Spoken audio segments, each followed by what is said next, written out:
Hodak family, over 7 years ago, I released a documentary. It's called If My SisStar is in the Hood, That's Where I Need to Be. It's 5.5 hours long. It's absolutely free. And you can go see it on my website, ZenWombs.net. I created this documentary for SisStars, melanated, black and brown SisStars that were overlooked and needed guidance. But the time is now. This documentary is needed now. Now we flood the hood with If My SisStar is in the Hood, That's Where I Need to Be. I'd like to introduce you to Lily June. She's one of the, as we call them, deliverers in the documentary that told her story.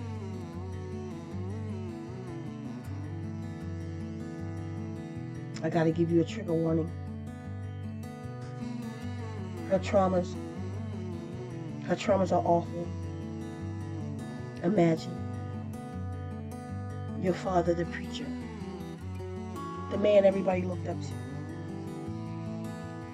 But he was your monster. He was your violator. So not only did you have to take on his demons, you had to live with them. You had to see him in yourself as you grew older. And then you had to fight him. You had to fight him. And then you had to defeat him. And Lily did just that. Hell of a story. Let me be quiet now and allow Lily June to tell you some of her story.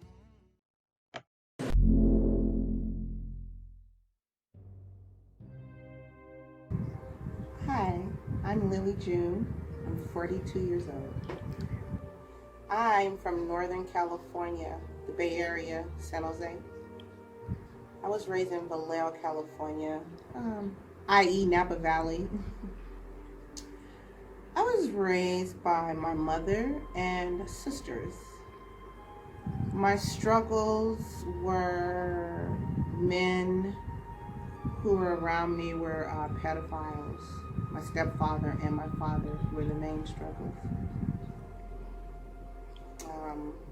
Also, my mother wasn't quite available for me at that time, or it didn't seem that felt like a struggle. Because the first low point was an unconscious low point, and that was at the age of 3 when my father first molested me. He was a preacher, I'll throw that in. That was a low point because it set some things into motion that wouldn't reemerge until much later in life. My second lowest point was when the memories of that encounter with my father reemerged, and I was 29 years old coming into 30, and the memories sort of just flooded out like a tidal wave, and I lost all of my footing in life at that time, and I pretty much lost a lot of material things. My son ended up giving up custody, and actually lost my mind too. I regained that into a relationship with someone who actually later I found had the same characteristics as my father. He was a pedophile, I later found.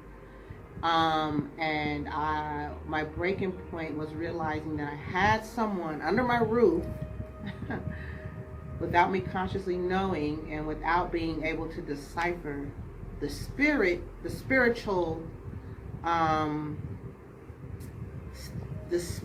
components that was so close to me. That was it, because I just realized I didn't have as much control over my life that I thought spirit, and it's something I'm still working through. I've gotten a handle on it. I'm not suicidal, but I still work through feeling defeated at times. As it's work.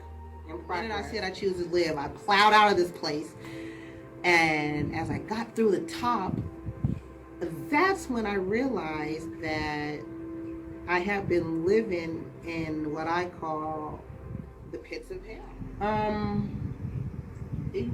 Throughout all of this, at 21, I started practicing Buddhism, and I continue to practice, and I didn't mention that earlier, but it was actually through Buddhism and through that modality, and I've since retired from the practice, but it served me for about 10 years. Recognize the red flags that I not recognized before that always ended up in these negative experiences. I started paying attention to those and simply choosing a different path one by one. And although it was a challenge, it actually was the thing that began to assert my life. My future plans are to delve into the inner child movement.